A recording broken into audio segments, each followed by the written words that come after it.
Welcome to Aaron Mahnke's Cabinet of Curiosities, a production of iHeartRadio and Grim and Mild. Our world is full of the unexplainable. And if history is an open book, all of these amazing tales are right there on display, just waiting for us to explore. Welcome to the Cabinet of Curiosities.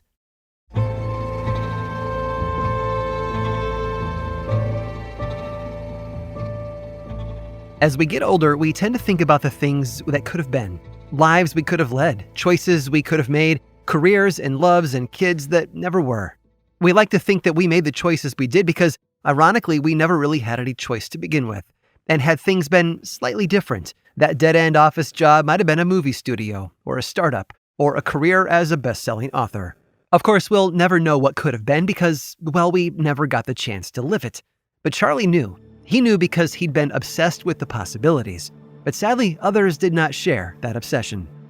Charlie was a professor from London, England. He taught mathematics at Cambridge for almost 10 years, but it wasn't his passion. His mind was often elsewhere, either on writing his next bestseller or working on his brand new invention, the computer.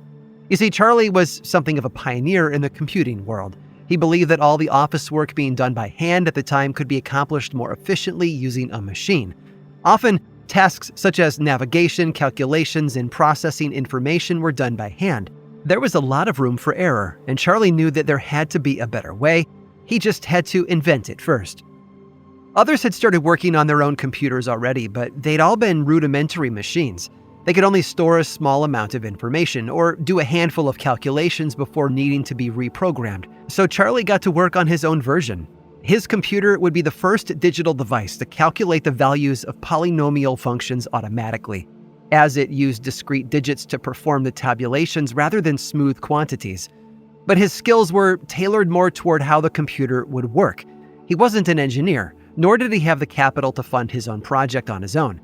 So Charlie reached out for help. He went to the British government, who saw value in what the mathematician was proposing. They were also tired of doing all their paperwork by hand, so they granted him the funding he needed to get his startup off the ground. He then brought in an engineer named Joe to handle the design of the device, the Steve Wozniak to his Steve Jobs, so to speak. Unfortunately, the two men didn't see eye to eye on how their prototype was progressing. Joe had high standards and wanted the computer to use specific tools that Charlie could not pay for. After arguing over the growing costs and Charlie's refusal to prepay Joe for his work, the two men had a falling out and the British government pulled their funding.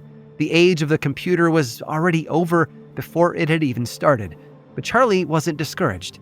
He got to work on a new design.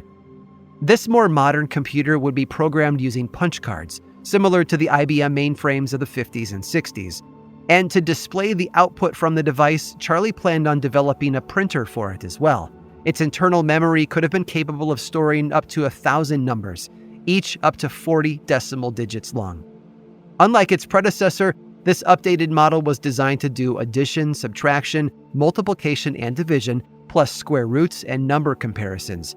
His first prototype could only do addition and subtraction calculations, though. He created 3 types of punch cards to handle the different operations, as well as a programming language light years ahead of anything else on the market. Unfortunately, despite the advancements made between Charlie's first and second iterations of his computer, he couldn't get it built. He tinkered over the years and asked for help from people like his son Henry to assist with some of the engineering, but without funding, he couldn't get it off the ground. Charlie died without ever seeing the computer built to completion. If only he had lived another 100 years or so. Because Charlie didn't design his computers in his garage in the 1970s. He didn't drop out of college to start a billion-dollar corporation either. Charles Babbage designed his difference engine and analytical engine before there was a Microsoft, before there was an Apple computer, and even before IBM was ever a company. He designed them in the mid-1800s.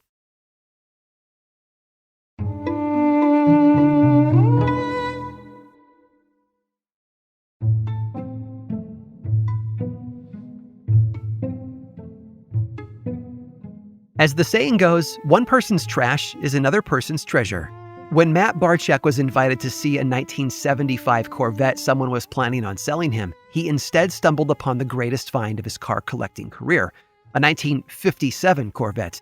Its red and white shell was coated in dust, and the engine was sitting on a stand several feet away in an old barn. The wheels had been tossed haphazardly on shelves, and even inside the car. To anyone else, it was nothing but a hunk of junk, but not to Matt. He bought the vehicle and all its pieces, took them home, and got to work restoring this piece of automotive history to its former glory. Because all it takes is one person to see the value in something everyone else sees as garbage. Back in the early 1960s, though, that one person happened to be the sales rep for a food distribution company.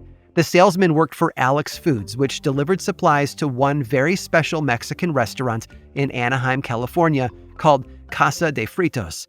If that word Fritos sounds familiar, it's because the restaurant was owned by none other than the Frito-Lay Corporation. But that wasn't what made this particular restaurant special. Casa de Fritos was built in Frontierland, inside Disneyland. Alex Foods was responsible for providing the tortillas the restaurant served in its dishes. One day, while the rep was in the kitchen, he noticed that the staff was throwing away a hefty supply of tortillas that had gone stale. They were hard and couldn't be sold to customers. But rather than have the restaurant waste food, he suggested they do something with them. His advice was to cut them up, fry them, and season them. They would be similar to another Mexican dish called totopos, which were nothing more than flattened corn pancakes that were fried, toasted, or baked. This new preparation would help the restaurant increase its profits while saving money on lost food product. The kitchen staff took the rep's advice and started saving their stale tortillas, slicing them up, frying them, and sprinkling them with a little seasoning. The pieces were then bagged up and sold to customers coming into the restaurant. Things were going well when one day the vice president of Frito-Lay, Archie West, dropped by to check on Casa de Fritos. He was thrilled. The restaurant was bustling and people were buying up all the bags of its new fried tortilla chips.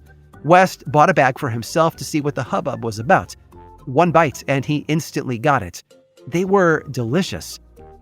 He went back to Frito-Lay and told them what he'd found. The company believed that they had a hit on their hands and gave West the green light to help turn these homemade chips into a real product.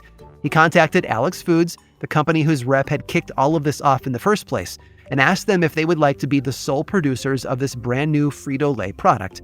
The company couldn't say yes fast enough, but one vice president and a bunch of Disneyland patrons wasn't enough of a focus group to test whether the chips had a chance on a natural level.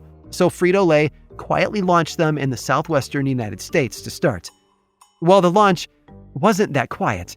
Even in one corner of the country, the demand was too great. Alex Foods was quickly out of its depth, and Frito-Lay had to step in to manufacture the chips itself. By May of 1966, the bags of fried, stale tortillas were now available in grocery store shelves all across the U.S. A few years later, a new taco-flavored version of the chips was released, and they performed well. But the best was yet to come. In 1972, Frito-Lay produced nacho cheese-flavored chips, and sales skyrocketed. Nacho cheese is still available today, as is a Cool Ranch flavor that was released in 1986. Most people who buy these chips today don't realize the history behind them. They don't know that back in the early 1960s, a restaurant in Disneyland decided to curb food waste by frying pieces of stale tortillas and selling them to customers, accidentally giving birth to one of the most popular and successful snack foods of all time, Doritos. I hope you've enjoyed today's guided tour of the Cabinet of Curiosities. Subscribe for free on Apple Podcasts or learn more about the show by visiting curiositiespodcast.com. This show was created by me, Aaron Mahnke, in partnership with How Stuff Works. I make another award-winning show called Lore, which is a podcast, book series, and television show, and you can learn all about it over at theworldoflore.com. And until next time, stay curious.